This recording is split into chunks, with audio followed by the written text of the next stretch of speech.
we're the Pfister family. Welcome to service at First Church Belmont.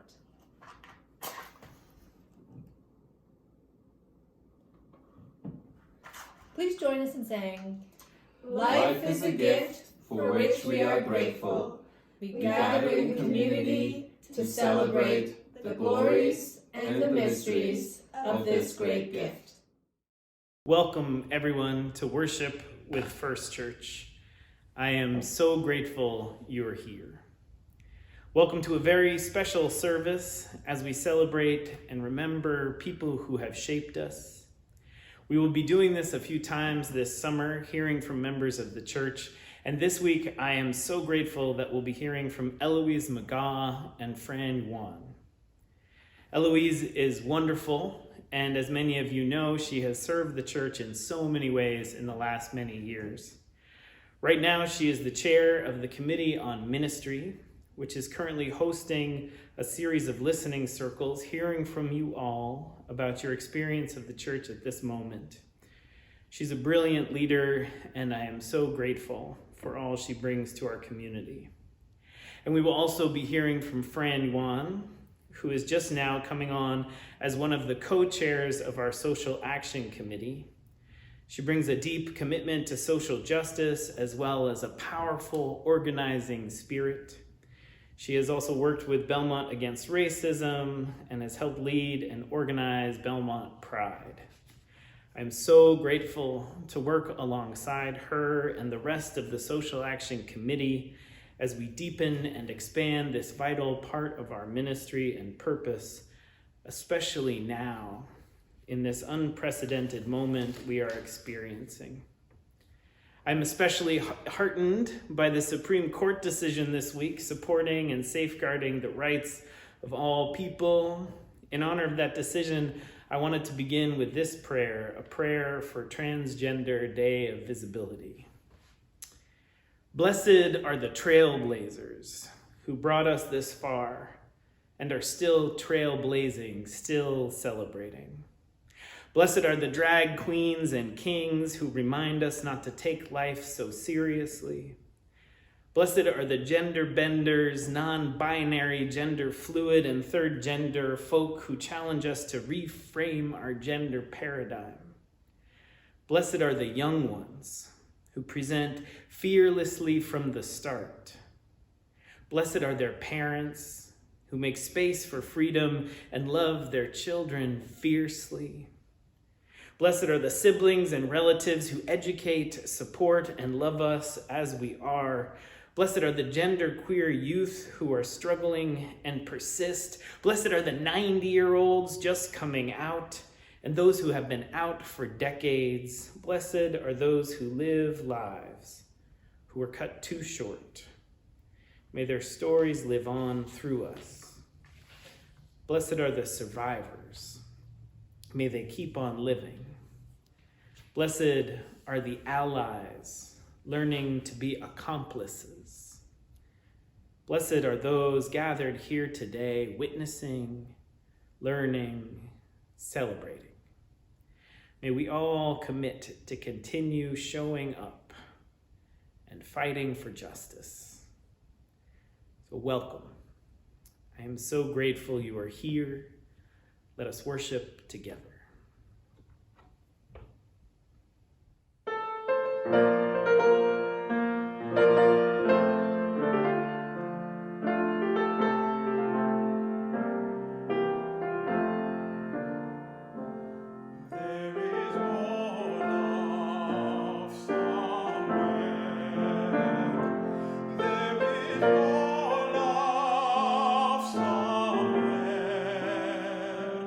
I'm gonna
My name is Fran Yuan.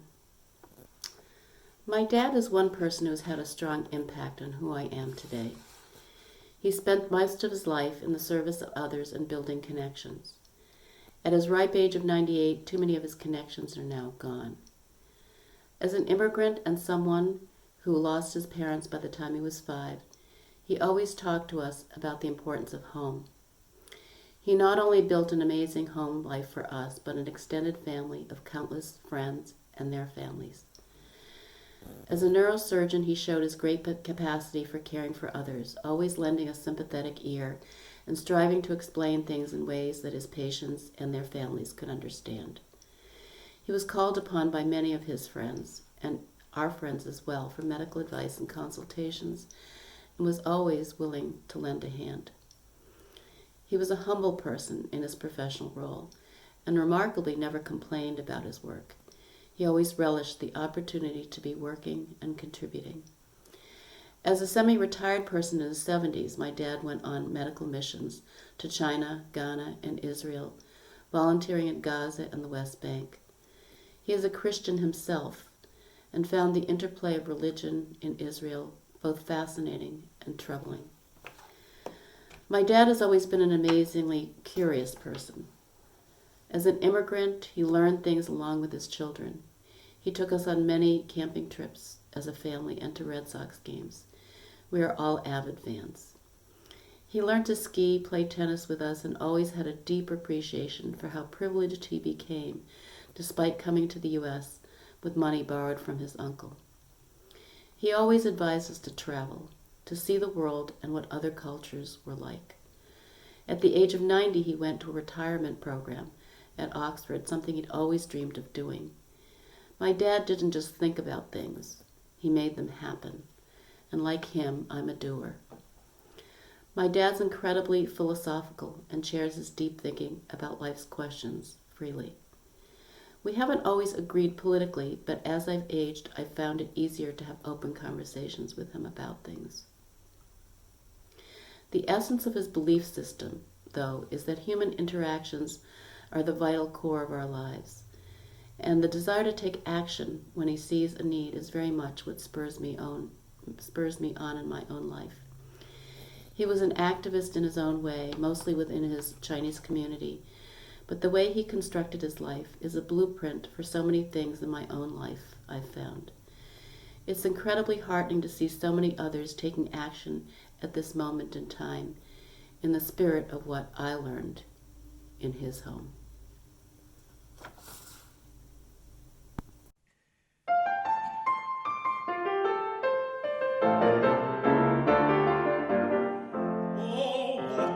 Children, don't you get weary. Walk together, children, don't you get weary. There's a great camp meeting and the promise tonight. Oh, walk together, children, don't you get weary. Walk together, children, don't you get weary. Walk together, children, don't you get weary. There's a great camp meeting and the promise tonight. Gonna walk and never tire.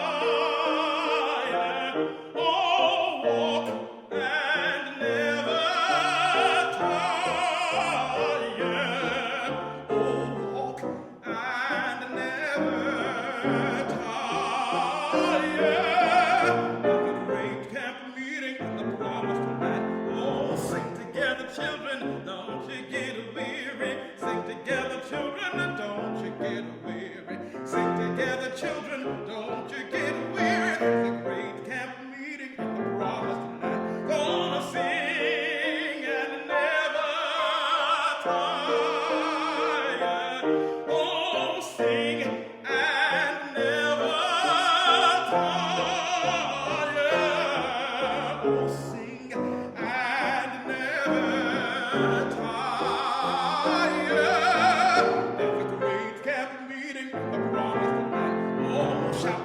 children, don't you get weary. Shout together, children, don't you get weary. Shout together, children, don't you get weary. There's a great camp meeting and the promise tonight. Gonna shout and never tire.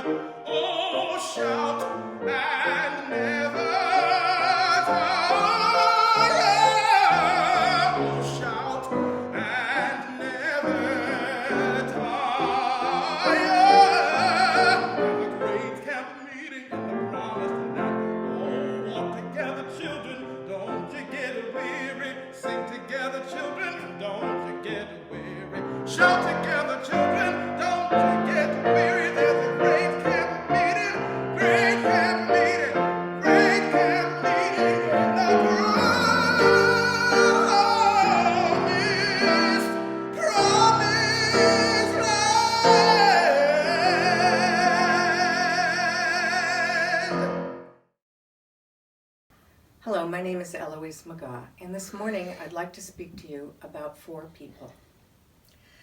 My father, Eddie C., a World War II vet, he was part of the greatest generation. But whenever he made a toast at our family gatherings, he held up his glass, focused his gaze on his grandchildren, and told them they called us the greatest generation. But in my heart, I know that you, my grandchildren, will be the greatest generation by creating a more peaceful and just world than I was able to. Even at a young age, his grandchildren all felt respect from their old grandfather. And each of them accepted his challenge to commit their lives in whatever ways they could to peace and justice. I was hoping he would have expressed more confidence in me and my siblings during these toasts, each of us having been involved in the civil rights of the 60s, the anti-war protests of Vietnam, and women's rights marches. But his toast was focused on gratitude toward our efforts to raise children to become the new greatest generation. My daughter, Caitlin. When my daughter was in high school, she was involved in an organization called Anytown, where high schoolers from throughout the Boston area spent 2 weeks together at a camp to learn about multicultural, racial, gender equality issues in one another's lives, and to accept the challenge to support one another's differences and take what they learned back to their communities. The group was racially and economically diverse, gay, lesbian, and straight. Several weeks later, after the camp experience, Caitlin announced to me that she planned to visit her friends in Dorchester on a Friday night. This was before cell phones. I told her she could not go. My rationale was that it would be too dangerous, and she called me a racist. I told her I didn't know these kids. That Friday night, instead of the Dorchester trip, 5 of those young people came to our house in white suburban Belmont, a place their parents probably thought was dangerous to them. They told me they wanted me to get to know them so that Caitlin would be able to be a part of their lives. 23 years later, these Black, brown, and Asian young men and women are a part of our lives today, and they continue to help me be more aware of my white woman privilege and blind racism. Me as a mother. I always assumed, because I was the parent, I would be the one to teach my children how to be a good person. I hope I did. But now my daughter Caitlin is my teacher. She is my mentor on racism and white privilege, on gender identity discrimination and income inequality. She challenged me when she was a child, and she continues to do so. Over 10 years ago, she co-founded Alphabet Rockers, which focuses on using music to make change. As stated on their website, this intergenerational group creates brave spaces to shape a more equitable world through hip-hop. Their Grammy-nominated albums inspire American kids and families to stand up to hate and be their brave and beautiful selves. Tommy. 4 years ago, Caitlin and her business partner, Tommy Shepard, an African American, were invited to perform at the First Church and do a program afterwards for our children. Over the years, I have watched them perform in audiences as large as 1,000 people. But at this particular time, Tommy seemed very nervous. He told me he hadn't been in what felt like a totally white, all-white church before, and it triggered in him fear and discomfort. He told me later that he didn't feel safe. I hated that he wasn't comfortable in the church that I so love. The chorus to the song they sang during the service was, I will stand up for you. Will you stand up for me? Tommy found his voice and shared it with us. And I like to believe our church listened. In this terrifying world, I hope I can continue to work to find my voice and to learn how to use it more effectively, to combat racism and hatred in our world, to learn to stand up for others and be an ally. I will continue to learn from my daughter and the wonderful people she brings into my life.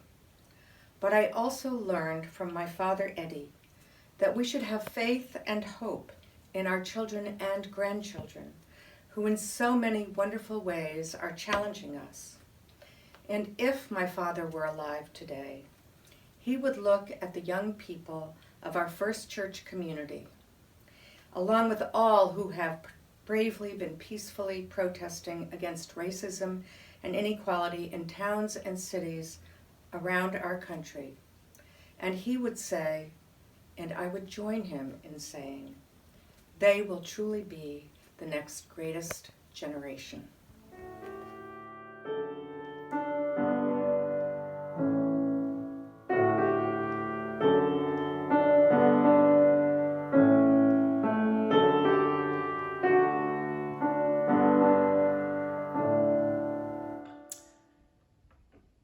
And so, we give thanks.